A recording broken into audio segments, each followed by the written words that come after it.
आज की इस वीडियो में मैं आप सब लोगों को खुश आमदीद कहता हूँ और उम्मीद करता हूँ कि खुदावंद ने आज आपका दिन जो है वो बड़ा खूबसूरत रखा होगा और आप लोगों को कसरत के साथ बरकत देने के लिए वो तैयार है।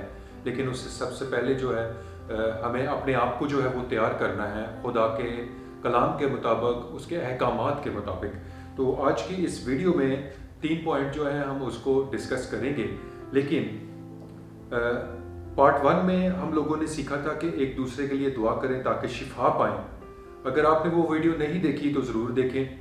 वो जो आइकॉन है उसमें मैंने उसका लिंक दे दिया है और उसको देखकर फिर आप जो है ये पार्ट 2 वीडियो में ज़रूर आएँ ताकि वो एक तसलसल जो है वो कायम रहे और आप लोगों को जो है वो समझने में और बरकत हासिल करने में आसानी हो। मसीहियों के लिए बाइबल मुकद्दस में दुआ में कितनी देर रुकने का हुक्म है, आज हम उसके बारे में गुफ्तगू करेंगे। मेरा टारगेट है कि आप एक मजबूत यीशु के सिपाही बने ताकि अपने ख़ानदान की जंग आप खुद भी लड़ सकें। यीशु मसीह के नाम से मैं आप लोगों के माहौल को हुक्म देता हूँ कि वो आपके लिए बेहतर और अच्छी चीज़ें पैदा करना शुरू कर दे और आप खुदा की आवाज़ को सुन सकें और उस पर अमल कर सकें। आमीन। खुदा अपने खादमों की दुआ भी उतनी ही सुनता है जितनी आपकी, लेकिन फ़र्क सिर्फ ये हो सकता है कि किसी खादम के दुआ करने से जल्द जवाब मिल जाए, क्योंकि कोई भी खुदा का खादम खुदा के हजूर हर रोज़ आता है और खुदा की आवाज़ को सुनता है और अपने लोगों की रहनुमाई करता है। लेकिन हमें दुआ कितनी देर करनी चाहिए, यीशु मसीह हमें इसके बारे में सिखाते हैं। यीशु मसीह और उसके शागिर्दों की ज़िंदगी हमारे लिए रहनुमाई और हम लोगों ने उनके नक्शे कदम पर चलना है, उन चीज़ों की प्रैक्टिस करनी है। और ये बहुत ज़रूरी है कि हम खुदा के हुक्मों को हिफ़्ज़ करें और उनकी प्रैक्टिस करें एक ज़बरदस्त कामयाब ज़िंदगी गुजारने के लिए। आज की इस वीडियो में हम इन चीज़ों के बारे में बात करेंगे कि रोज़ाना दुआ कितनी देर करनी चाहिए, हमारी दुआ का जवाब कितनी देर में मिलेगा, हमारी दुआओं का जवाब फौरन क्यों नहीं मिलता। हमारी जंग रूहानी है और हमारा दुश्मन शैतान जो बड़ा ज़बरदस्त बहरूपिया है और उसने दावा भी किया कि दुनिया की सारी शान व शौकत मेरे पास है और जो उसकी परस्तश करेगा वो तमाम चीज़ें उसको देगा, लेकिन उसकी मदद से ली गई चीज़ के साथ दुख भी ज़रूर शामिल होगा, क्योंकि वो खुदा की तरह मोहब्बत कर ही नहीं सकता।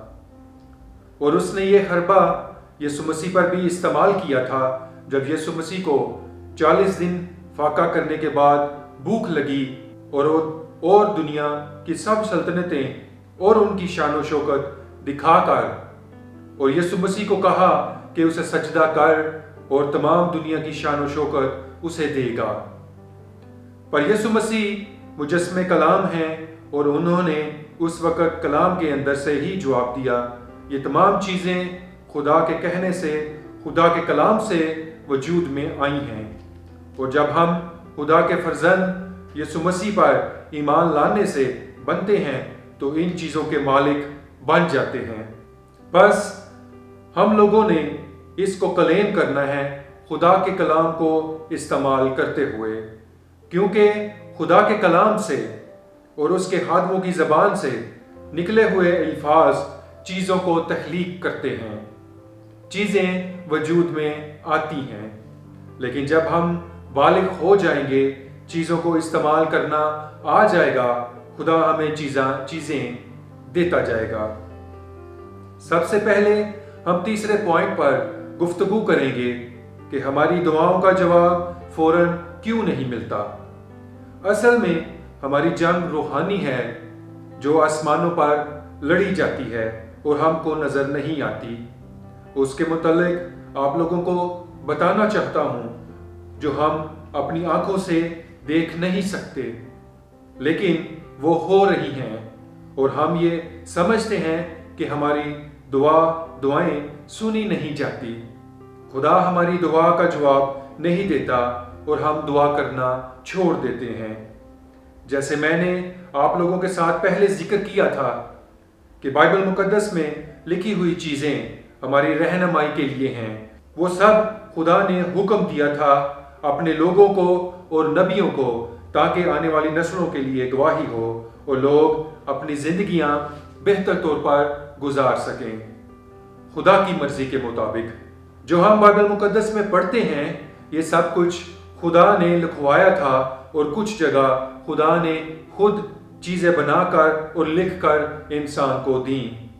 جو روحانی جنگ ہمارے ارد گرد اور آسمانوں پر چلتی رہتی ہیں، اس کو سمجھنے کے لیے ہم حوالہ پڑھیں گے دانیل 10 باب 12 اور 13 آیت۔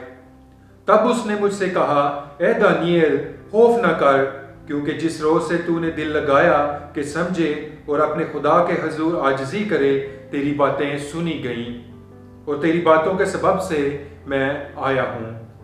جب خدا کا بندہ اپنی التجا لے کر خدا کے حضور آیا تھا تو اس وقت خدا پاک نے اپنے نبی کی سنی، پر جو دانیل نے خدا سے مانگ رہا تھا اس کو ایک دم سے نہیں ملا تھا۔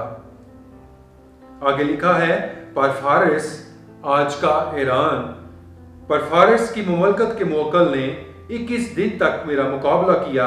یہ فرشتہ جو دانیل کے لیے اس کی دعا کا جواب لے کر آ رہا تھا، اس کو روکنے کے لیے فارس کا موکل حرکت میں آیا، اور 21 دن تک آسمان پر جنگ ہوتی رہی، اور پھر اس کی مدد کے لیے میکائیل فرشتہ آیا۔ پر فارس کی مملکت کے موکل نے 21 دن تک میرا مقابلہ کیا، پھر میکائیل جو مقرب فرشتوں میں سے ہے میری مدد کو پہنچا، اور میں شاہان فارس کے پاس رکا رہا۔ جب ایک دوسرے فرشتے نے آ کر پہلے فرشتے کی مدد کی، تب دانیل کے پاس خدا کا پیغام پہنچا۔ دانیل کو 21 دن تک انتظار کرنا پڑا تھا خدا کی مرضی جاننے کے لیے۔ اسی طرح بہت سارے موکل ہمارے خلاف بھی کوشش کر رہے ہوتے ہیں کہ ہمارا تعلق خدا کے ساتھ مضبوط نہ ہو، اور جب ہم چرچ نہیں جاتے، خدا کا کلام نہیں پڑھتے، تو ہماری روح اور ہماری روحانی زندگی کمزور پڑ جاتی ہے، ہماری حالت روحانی جنگ کے قابل نہیں رہتی۔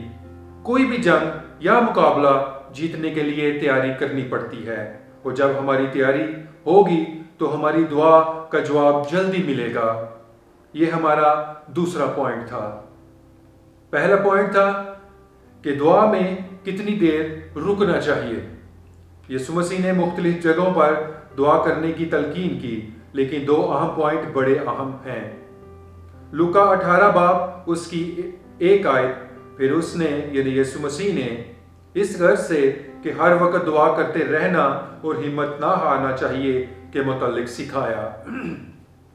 یعنی ہر وقت دعا میں رہنے کا حکم۔ پھر اس کے بعد لوکا 22 کی 46 آیت میں یسوع نے پھر شاگردوں کو حکم دیا جو ہمارے لیے بھی مشغل راہ ہے، اور ان سے کہا کہ تم سوتے کیوں ہو؟ اٹھ کر دعا کرو تاکہ آزمائش میں نہ پڑو۔ مسیح لوگوں کو 24 گھنٹے پاک صاف اور ہر وقت روحانی جنگ کے لیے تیار رہنے کا حکم ہے۔ اگر ہم ان آیات پر غور کریں تو نظر آتا ہے کہ دعا کرتے رہنے سے ہم کافی زیادہ چیزوں پر قابو پا سکتے ہیں جو ہماری زندگیوں میں مسئلہ بناتی ہیں۔ خدا آپ کو برکت دے، اور اس ویڈیو کو اپنے فیس بک پر شیئر کریں تاکہ بہت زیادہ لوگوں کو سیکھنے کا موقع ملے اور خدا کے لوگ برکت حاصل کر سکیں اور ایک اچھی زندگی گزار سکیں۔ یسوع مسیح کے پاک نام سے ہم یہ مانگتے ہیں، آمین۔